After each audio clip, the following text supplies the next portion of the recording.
Hello, my Madhyamik warriors. I hope that everybody is doing fine. Welcome to the first video of history.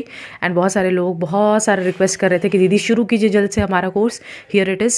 Thank you for all the support that you have been given me. And I think कि भगवान ने मुझे bless किया है कि मैं तुम लोगों को सपोर्ट कर सकूँ और तुम लोग मुझे बहुत हेल्प कर रहे हो. कभी किसी दिन ओपनली आके बताऊंगी कि किस चीज़ में हेल्प कर रहे हो, बट मैं ज़रूर I am very grateful to you all.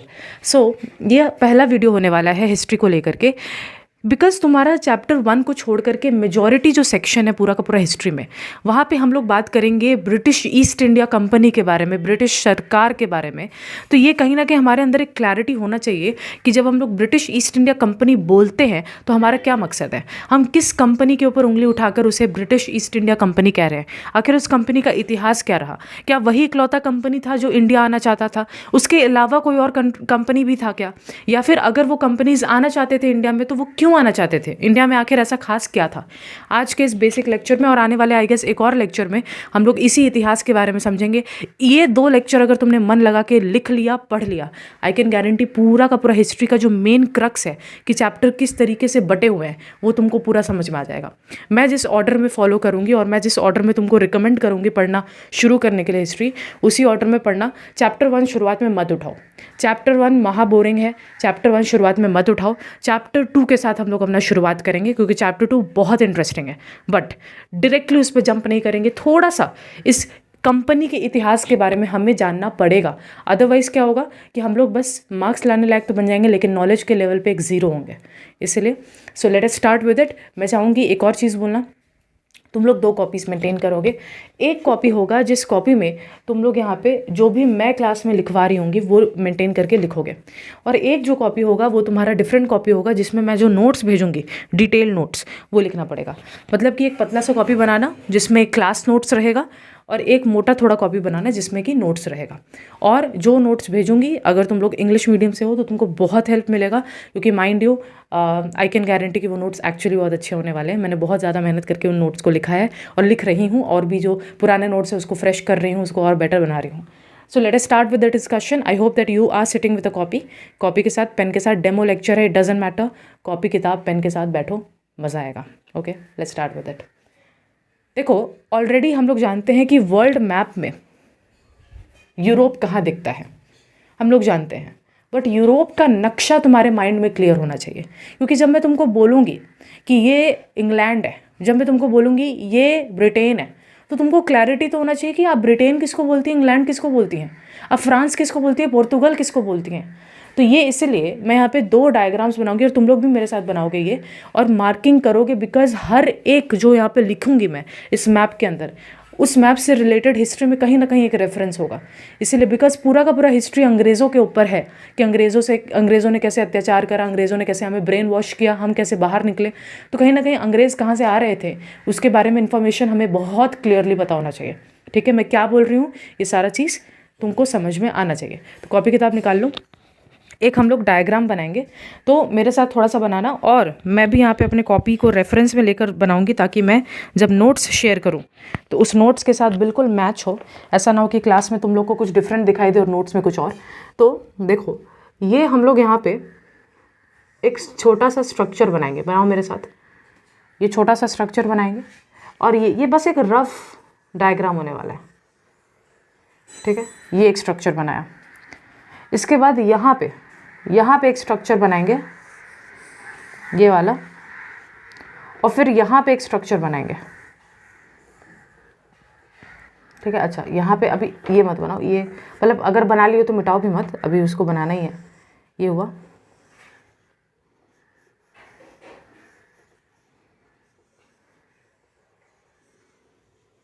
Mark करेंगे, बट ये स्ट्रक्चर बनाना बहुत ज़रूरी है ताकि तुमको समझ में आए कि हम किस चीज़ के बारे में पढ़ रहे हैं. ओके.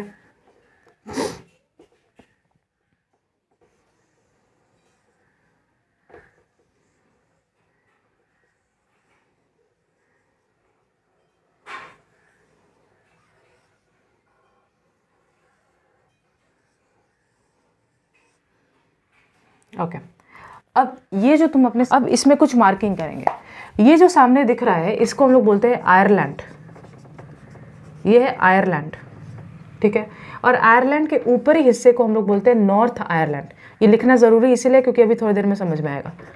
आयरलैंड के ऊपरी हिस्से को हम लोग बोलते हैं नॉर्थ आयरलैंड, ठीक है। उसके बाद ये जो तुमको दिख रहा है ये हिस्सा यहाँ तक, ये हिस्सा है वेल्स। उसके बाद ये जो हिस्सा है ये हिस्सा है इंग्लैंड,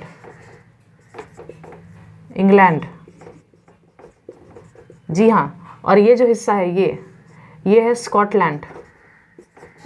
बहुत सारे अंग्रेज़ों का नाम लूँगी जो मैं बोलूँगी कि ये स्कॉटलैंड का था, तो तुमको एकदम दिमाग में छप जाना चाहिए कि स्कॉटलैंड आखिर नक्शे में कहाँ दिखता है। मैं बोलूँगी कि ये इंग्लैंड का था तो नक्शे में कहाँ दिखता है, ये नॉर्थ आयरलैंड का था, नक्शे में कहाँ दिखता है, एकदम क्लैरिटी होना चाहिए। ये जो इलाका है ये बहुत महत्व रखता है, ये इलाका है पोर्तुगल, ये इलाका है पोर्तुगल, ठीक है। मैं जस्ट देख लूँ कि मेरे फ़ोन में ये दिख रहा है कि नहीं। हाँ, तो ये जो इलाका है ये है पोर्तुगल। उसके बाद ये जो इलाका है ये है स्पेन, ये है स्पेन। उसके बाद ये जो इलाका है फ्रांस। उसके बाद ये जो छोटू सा इलाका है ये वाला, ये है बेल्जियम, सुना ही होगा बेल्जियम। फिर ये जो इलाका है ये वाला, ये है नीदरलैंड्स।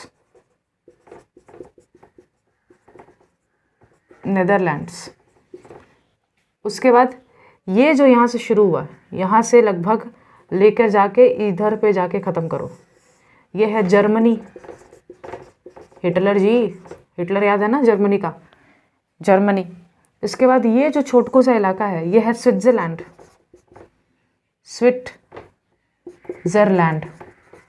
हम सबको जाना है इस खूबसूरत जगह पे, स्विट्ज़रलैंड। उसके बाद ये है इटली, ये पूरा ये इटली है। उसके बाद ये है ऑस्ट्रिया। तो ये सारा रिक्वायर्ड नहीं है, मैं पूरा नहीं बनाऊंगी, जितना ज़रूरत है उतना ही बनाने वाली हूँ। ऑस्ट्रिया, ध्यान देना, ऑस्ट्रेलिया नहीं, ऑस्ट्रिया, ओके। ये जो है ये है ग्रीस, तो दिस इज ग्रीस।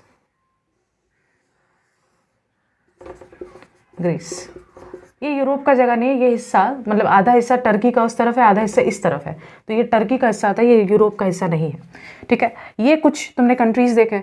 अब ऊपर चले जाओ, ये जो है ना, ये इन कंट्री को बोलते हैं नॉर्वे, तो ये है नॉर्वे। ये है स्वीडन, तो ये है स्वीडन। और ये है हम लोगों के पास फिनलैंड। इन तीनों को एक साथ स्कैंडिनेवियन कंट्रीज भी बोलते हैं। इन तीनों को, ये ज्योग्राफी में काम आएगा, इन तीनों को एक साथ स्कैंडिनेवियन कंट्री भी बोलते हैं, स्कैंडिनेवियन कंट्रीज, ओके। तो ये हम लोगों के पास डायग्राम है। अब ज़रा समझो, जब हम लोग बोलते हैं कि ये हमारे पास यूरोपियन यूनियन का, यहाँ पे भी कुछ कंट्रीज हैं, हम लोग इसको इग्नोर कर रहे हैं। ये देखो, यहाँ पे हम लोगों को दिखने को मिला आयरलैंड, इसका ऊपरी हिस्सा नॉर्थ आयरलैंड, यह है स्कॉटलैंड, यह है इंग्लैंड, यह है वेल्स, यह है पोर्तुगल, यह है स्पेन, यह है France, Switzerland, Italy, Germany, Netherlands, Austria, और फिर यहाँ नॉर्वे, स्वीडन और फिनलैंड। ये सब हम लोगों ने देखा। अब मैं यहाँ पे कुछ बात बोलने जा रही हूँ। ऑफ कोर्स यहाँ पे डेनमार्क वगैरह भी है, दैट्स नॉट रिक्वायर्ड, मैंने जितना बोला उतना इनफ है। वो मैं बोलने ये जा रही हूँ कि हम लोगों ने काफ़ी टर्म सुना है यहाँ पे, यूनाइटेड किंगडम, यूके। तो यूके एक्चुअली किसको बोलते हैं? तो यूके का जो इलाका है उसमें क्या आता है? तो यूके के इलाके में ब्रिटेन और नॉर्थ आयरलैंड आता है। लेकिन सवाल है दीदी कि ब्रिटेन में क्या आता है? तो समझो, ये जो तुमको यहाँ दिख रहा है, यानी कि स्कॉटलैंड, वेल्स और इंग्लैंड को मिला के इसी को बोलेंगे ब्रिटेन। तो जब मैं इस पूरे के पूरे हिस्ट्री सब्जेक्ट में चिल्लाऊंगी कि ब्रिटेन, तो मैं ब्रिटेन मतलब किसको बोल रही हूँ? इसको। ब्रिटेन मतलब किसको बोल रही हूँ? इसको, जिसमें स्कॉटलैंड, जिसमें इंग्लैंड, जिसमें वेल्स शामिल है। अगेन सिमिलरली जब मैं बोलती हूँ यूके, तो यूके में क्या आ गया? यूके में नॉर्थ आयरलैंड आ गया और ब्रिटेन आ गया। और ब्रिटेन में क्या आया? अभी बताया मैंने, ब्रिटेन के अंदर, बोलो भैया, ब्रिटेन के अंदर स्कॉटलैंड, उसके बाद इंग्लैंड, उसके बाद वेल्स। तो इन शॉर्ट जब हम लोग बात करेंगे कि यूके, तो यूके के अंदर आयरलैंड भी आ जाएगा, नॉर्थ आयरलैंड, और ये वाले पोर्शन आ जाएंगे, और इस पोर्शन को एक साथ ब्रिटेन बोलते हैं, जिसमें हम लोग बार बार चलाएंगे great Britain, great Britain, great Britain. Clear है? अब एक और चीज़ बोलने वाले हूँ, आगे के हिस्ट्री के चैप्टर्स में ये शब्द आएगा, इसीलिए ये जो नेदरलैंड्स है इसी को पोलैंड भी कहते हैं, और यहाँ के रहने वाले लोगों को डच बोलते हैं। एक्चुअली होगा क्या, पोर्तुगल के रहने वाले लोग को पोर्तुगीज़ बोलते हैं, स्पेन के रहने वाले लोग को स्पेनिश बोल देंगे। उसी तरीके से क्या बोलते हैं, डेनमार्क, यहाँ पे एक डेनमार्क भी आएगा, डेनमार्क के रहने वाले लोगों को हम लोग डैनिश भी बोल देंगे। उसी तरीके से इंग्लैंड के रहने वाले लोगों को इंग्लिश भी बोल देंगे, ब्रिटेन के रहने वाले लोगों को ब्रिटिश भी बोल देंगे। लेकिन तुमको ये नहीं समझ आएगा डच किसको बोल रहे हैं, तो याद रखना नेदरलैंड के जो लोग होते हैं, नेदरलैंड के लोगों को हम लोग डच बोलते हैं। तो एक बार रिपीट कर रही हूँ, पोर्तुगल के लोग पोर्तुगीज़, स्पेन के लोग स्पेनिश, उसके बाद फ्रांस के लोग फ्रेंच, उसके बाद ब्रिटेन के लोग ब्रिटिश, इंग्लैंड के लोग इंग्लिश, ब्रिटिश इंग्लिश ठीक है चलेगा। लेकिन जब हम लोग डच में कंफ्यूज होंगे तो कंफ्यूजन का कोई स्कोप नहीं है। डच उन लोगों को बोला जाता है जो लोग नेदरलैंड या पोलैंड के निवासी हैं। तो जब नेदरलैंड और पोलैंड से कोई अंग्रेज़ मेरे यहाँ आएगा, ये तो सब हैं ही अंग्रेज़, जब नेदरलैंड और पोलैंड से मेरे यहाँ कोई अंग्रेज़ आएगा तो मैं उसको डच बुलाऊंगी। बात क्लियर है? तो ये हम लोगों ने यूरोप का नक्शा देख लिया, मैं साइड हट रही हूँ। ये नक्शा ज़रूर तुम लोग बनाना अपने कॉपी के अंदर। कौन से कॉपी? वही क्लास वर्क वाला जो हम लोग बोर्ड को देख देख के बनाएंगे। ठीक है, बना लो इसको, और यहीं से मेरा एक्सप्लेनेशन भी शुरू हो जाएगा। तो हम लोग वर्ल्ड मैप बनाना सीख लेंगे, ज्योग्राफी में भी बनाएंगे और यहाँ पे भी बनाएंगे। ओके, ये हम लोगों के पास, यहाँ से हम लोग शुरू कर रहे हैं इसको। अगेन परफेक्शन के साथ नहीं बनाना है, लेकिन एक आइडिया लेने के लिए हम लोग इसको बना रहे हैं। ये यहाँ से गया, ये कोई परफेक्ट डायग्राम नहीं है, but we are just taking some idea.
और ये यहाँ पे थोड़ा सा नीचे की ओर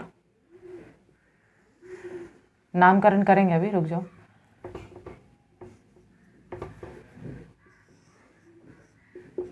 इस तरीके का, और यहाँ पे कुछ आइलैंड्स हैं, यहाँ पे भी। तो समझ लेते हैं ये है क्या। तो बाबा ये जो दिख रहा है ये है नॉर्थ अमेरिका, नॉर्थ अमेरिका। ये जो है ये है साउथ अमेरिका।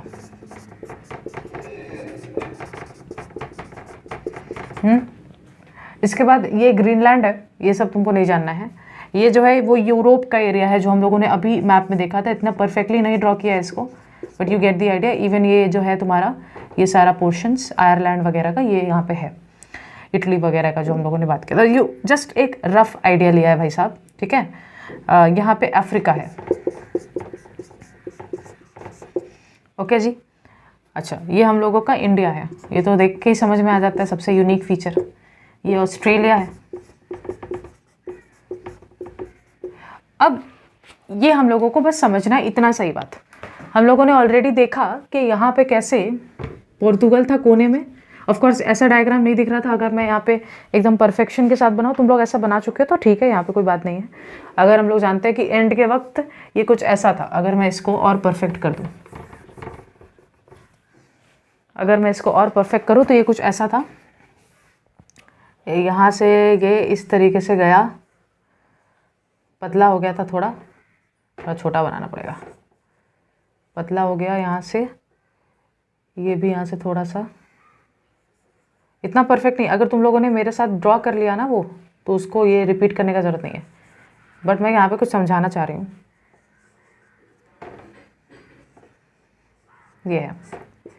ये हम लोगों का पोर्तुगल, ये है स्पेन, ये है फ्रांस, ये सब का इलाका है, ठीक है। अब यहाँ से हम लोगों का कहानी शुरू हो जाएगा। कहानी इस तरीके का है कि ये जो बीच में मैंने जगह खाली छोड़ा है, यहाँ पे ऑफ कोर्स हम जानते हैं यहाँ पे अलग अलग हमारे ओशंस है, Atlantic Ocean, Indian Ocean, Pacific Ocean, ocean ही ओशन भरा हुआ है। फाइन, हम लोग बात करते हैं कुछ इंपॉर्टेंट चीज़ का। इंडिया जिसका हम यहाँ पे बात करेंगे, हिस्ट्री में हम देखेंगे कि किस प्रकार अंग्रेज़ों ने हमें लूटा है, एंड बाय अंग्रेज़ I mean the whole European country. किस तरीके से वहाँ के अलग अलग कंट्री से, जब मैं यूरोपियन बोल रही हूँ तो मैं यहाँ पे फ्रांस, मैं यहाँ पे डच, मैं यहाँ पे अंग्रेज़, इंग्लैंड के निवासी, ब्रिटेन के निवासी, मैं सबका बात कर रही हूँ। इन लोगों ने किस प्रकार हम लोगों को लूटा है, हम इसकी बात करेंगे। लेकिन सबसे पहले हम ये जानना चाहेंगे कि इंडिया का क्या कॉन्ट्रीब्यूशन था, इंडिया आखिर क्या करता था इस पूरे जो भी आसपास वर्ल्ड था उससे रिलेटेड। तो ये बात समझो कि इंडिया जो है ना, वो एक ऐसे लोकेशन में जोग्राफिकली सिचुएटेड है जो लोकेशन बेस्ट है in terms of seasons. India में बहुत ही अलग अलग सीजन्स रहते हैं। इंडिया में तुम जानते हो गर्मी भी आता है, ठंड भी आता है, बारिश का मौसम भी होता है, सुहाना मौसम भी होता है, यानी हर प्रकार का मौसम इंडिया एक्सपीरियंस करता है। ये जो ऊपर ऊपर के कंट्रीज़ हैं, ये ज़्यादातर कोल्ड कंट्रीज़ हैं, ये बहुत ही ठंड में डूबे होते हैं क्योंकि ये पोलर रीजन के बहुत पास है। और ये जो अफ्रीका का निचला भाग है, ये भी बहुत ज़्यादा हॉट कंट्री में आता है। यहाँ पे भी क्या है कि यहाँ पे बहुत ज़्यादा गर्माहट रहता है क्योंकि ये इक्वेटर के पास है। हम लोग जानते हैं कि अफ्रीका के लगभग बीचों बीच यहाँ से इक्वेटर भी गुजरता है। इंडिया के नीचे इक्वेटर, इंडिया के बीचों बीच इक्वेटर नहीं गुजरता, but you get the idea. मतलब क्या है कि इंडिया एक ऐसा कंट्री है जिसमें बहुत सारे जोग्राफिकल इवेंट्स होते हैं जो इंडिया को बहुत ज़्यादा उपजाऊ बनाते हैं। फर्टिलिटी लेवल में इंडिया का मिट्टी, इंडिया का सीज़न बहुत ज़्यादा ऊंचा है, बहुत ज़्यादा कंट्रीब्यूशन करता रहा है ओवर द ईयर्स, हज़ारों साल पहले भी और आज भी। तो हुआ क्या कि पहले क्या होता था कि ये जो यूरोप के लोग हैं ना, ये यूरोप के लोग बिकॉज ये ठंडे इलाके में ज़्यादातर, तो इनके एरिया में ज़्यादातर ठंड होता था, इसलिए ये नॉर्मल जो क्रॉप्स होते हैं ये वो उगा नहीं पाते थे, जिसके वजह से ये ज़्यादातर नॉन वेजिटेरियंस होते हैं क्योंकि ये फल फूल तो उगा नहीं पाएंगे, पौधे वौधे तो उगा नहीं पाएंगे, तो ज़्यादातर ये अपने पेट पालने के लिए नॉन वेज आइटम्स कंज्यूम करते थे।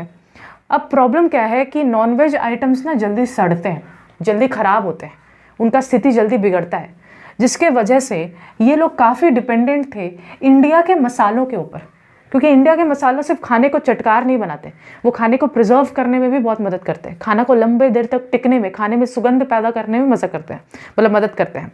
फॉर एग्जाम्पल तुम लौंग ले लो, क्लोव, तुम एग्जाम्पल ले लो इलायची, ये सारे जो इंडिया के मसाले हैं, ये मसाले का एक बहुत इंपॉर्टेंट बात यह है कि भैया ये फूड को बहुत लंबा टिकने में भी मदद करते हैं और साथ के साथ सुगंध, खुशबू और स्वाद बढ़ाते हैं, वो तो अलग ही है। इसलिए इस यूरोपियन कंट्री में ख़ास तौर पे इंडिया के स्पाइसेस को लेकर के, मसालों को लेकर के बहुत मारामारी था। जो ट्रेडर्स होते थे वो क्या करते थे, पहले ये लैंड रूट एग्जिस्ट करता था, तो यहाँ से लैंड रूट के थ्रू इंडिया से ये लेकर जाते थे अपने एरिया में ये मसालों को खरीद के, और यहाँ पे बहुत महंगे महंगे दाम पे ये बेच करके इसको मुनाफा कमाते थे, तो इनका बहुत प्रॉफिट होता था और ये लालची बन चुके थे। हुआ यूँ कि बीच में टर्की के साथ लड़ाई होने के बाद और यूरोपियन कंट्रीज़ का आपस में, यहाँ पे जितने भी कंट्रीज़ आते हैं उनके साथ ट्रेड रूट्स जो है वो हिस्ट्री का एक अलग पार्ट है, उनके साथ थोड़ा सा झड़प हुआ, जिसके वजह से यहाँ पे टर्की या ऑटोमन एम्पायर वगैरह तुमने सुना है, इन लोगों ने रोक दिया और ये ट्रेड से, इस रूट से ये लोग जाने नहीं दिए, इस रूट से मसालों को कैरी नहीं कर पाए। अब तुम बोलोगे दीदी दूसरा रास्ता नहीं था क्या, यहाँ से घूम के थोड़ा बहुत चले जाते, चले तो जाते, लेकिन यहाँ बहुत ज़्यादा पहाड़ी इलाका है और यहाँ घूम के जाना इंसान को लिए इतना ज़्यादा सेफ भी नहीं है, बहुत ज़्यादा मुश्किल पैदा होगा, जितना का मसाला नहीं उतना का तो खर्चा हो जाएगा। इसीलिए इन लोगों को एक हमेशा लगा पड़ा था कि भैया एक दूसरा रास्ता खोजना होगा इंडिया तक पहुँचने का, क्योंकि रोड का रूट तो हमारा बंद हो गया, रोड का रूट तो हम नहीं है हमारे पास। मीनवाइल इंडिया इस कंट्री के साथ भी पोर्ट के थ्रू ट्रेड कर रहा था। इंडिया इस कंट्री यानी कि यहाँ पे अरबिक कंट्रीज जो थे इसके साथ भी ट्रेड कर रहा था पोर्ट के through.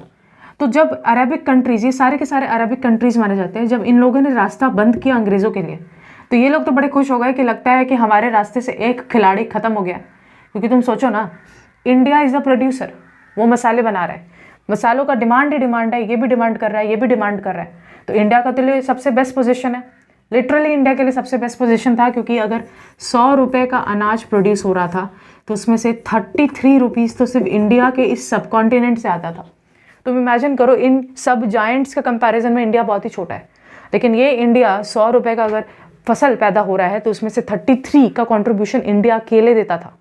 India one of the richest countries में से एक था, क्योंकि जब इंडिया इस मसालों में ट्रेड करता था तो इंडिया को बहुत सारे बाहरी कंट्रीज़ के सोने, हीरे, जवाहरात इंडिया कमाता था। तो इंडिया बहुत ही सोने का चिड़िया, ऐसे नहीं बोला जाता था, क्योंकि लिटरल में इंडिया एक सोने का चिड़िया था। Now what has happened is कि ये वाला रूट तो पूरा अरबिक कंट्रीज़ ने बंद कर दिया, तो ये बड़े हैप्पी हैं। इनको लगा कि अंग्रेज़ तो हमारे रास्ते से गायब हो गए, अब हम सिर्फ इंडिया के साथ ट्रेड करेंगे, सस्ते से सस्ते दाम पे हम लोग खरीदेंगे, अपने जगह पे बेचेंगे। ये यहाँ पे हो गया। अब हुआ क्या, इस यूरोपियन कंट्रीज़ के अंदर एक झड़प पैदा हो गया कि कैसे करके हम लोग इंडिया तक पहुँचे, मसालों को खरीदे, क्योंकि मसालों का डिमांड तो बहुत था। और जो बिजनेसमैन थे वो लोग तो प्रॉफिट कमाना चाहते थे कि इंडिया के ज़मीन से हम लोग मसाले, मतलब इंडिया जाकर के मसाले खरीदेंगे, महंगे दाम पे यहाँ बेचेंगे, खूब नोट छापेंगे।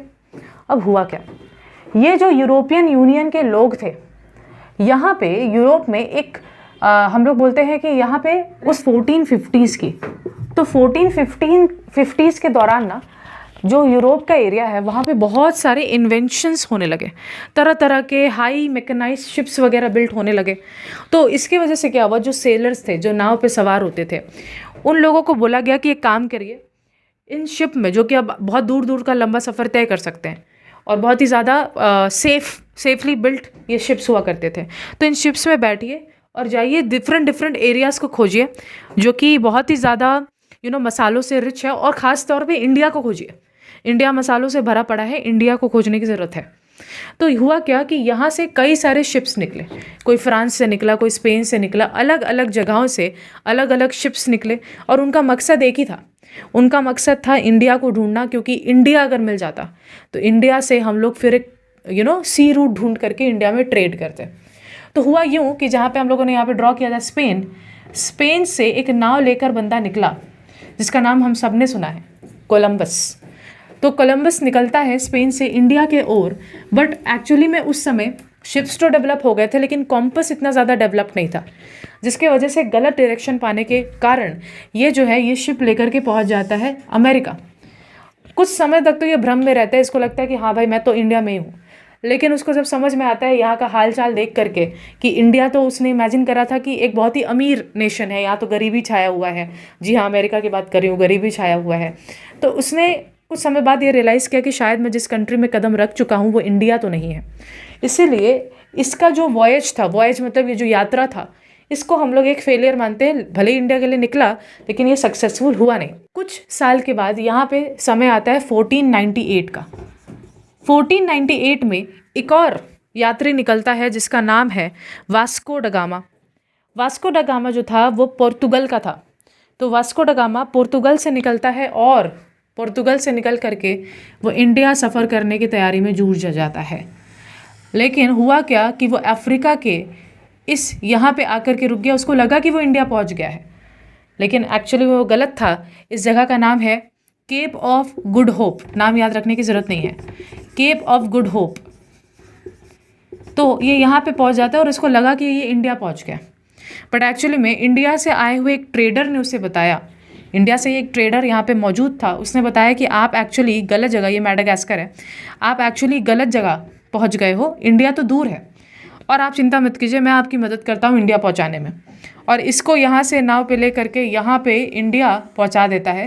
तो ये निकला होगा 1 साल पहले ही, लेकिन ये इंडिया फाइनली पहुँच जाता है 1498 में। सवाल ये है कि ये पोर्तुगीज़ जो बंदा है इसका नाम क्या है। तो इस पोर्तुगीज़ बंदे का नाम है, क्योंकि पोर्तुगल से निकला है, इसका नाम है वास्को ड गामा। बहुत बार हम लोगों ने अपने अपने जीके के बुक्स में इसको रटा है कि वास्को ड गामा ने इंडिया खोजा। इंडिया कैसे खोजेगा भाई? इंडिया कोई गुम वाला चीज़ था, कोई खोया हुआ चीज़ था? इंडिया नहीं खोजा उसने, इंडिया जाने तक का एक सी रास्ता, लैंड तक तो जा ही सकते थे, लेकिन इंडिया तक पहुंचने का एक सी का रास्ता, एक ओशन के थ्रू रास्ता, ये खोजा था वास्को ड गामा ने 1498 में। सवाल आता है कि ये इंडिया में कहाँ पहुंचा? तो इंडिया में ये पहुंचता है कैलीकट, ध्यान देना कैलीकट, ये इंडिया में कैलीकट में पहुंचता है। और वहाँ के जो रूलर थे, वो रूलर ने बहुत ही इनका स्वागत किया। अब तुम पूछोगे कि क्यों स्वागत किया भला? एक्चुअली क्योंकि तुम एक बात बताओ, तुम एक प्रोड्यूसर हो जो कि सामान बनाता है।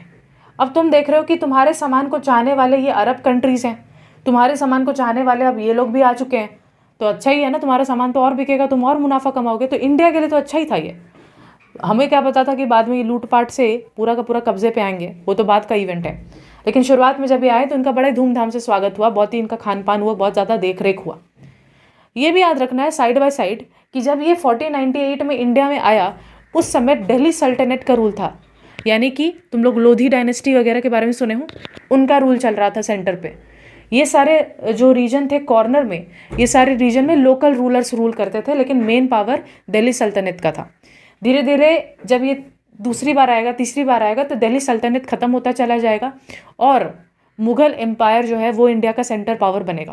ये सब हिस्ट्री के और भी इवेंट्स हैं जिसमें हमको गहराई में जाना नहीं है, बट मैं साइड बाय साइड बोल रही हूँ कि क्या चल रहा है। तो ये लोग जो आए, ये वास्को ड गामा जो आया, इसका जब खबर पहुँचा, इस अरबिक कंट्रीज़ के लोग जो कि यहाँ से ट्रेड कर रहे थे, उनको दुख पहुँचा। उनको लगा अरे बाबा, हम लोगों ने तो पूरा का पूरा यहाँ पे रोड का रूट बैन करके रखा है, बंद करके रखा है, फिर भी ये बंदा यहाँ से घूम करके मतलब बदमाश की तरह घुस आया है, तो ऐसे तो हमारा खात्मा हो जाएगा। क्योंकि होता क्या है, तुम समझो, मैं एक प्रोडक्ट बनाने वाली हूँ, अगर मेरे 3-4 और कस्टमर्स बढ़ जाएंगे तो होगा क्या? अगर मेरे पास एक ही सामान है और 3-4 लोग आकर खरीदने के लिए, तो मेरे को तो मुनाफा कमाना है, तो मैं क्या करूँगी, मैं प्रोडक्ट का दाम बढ़ा दूँगी।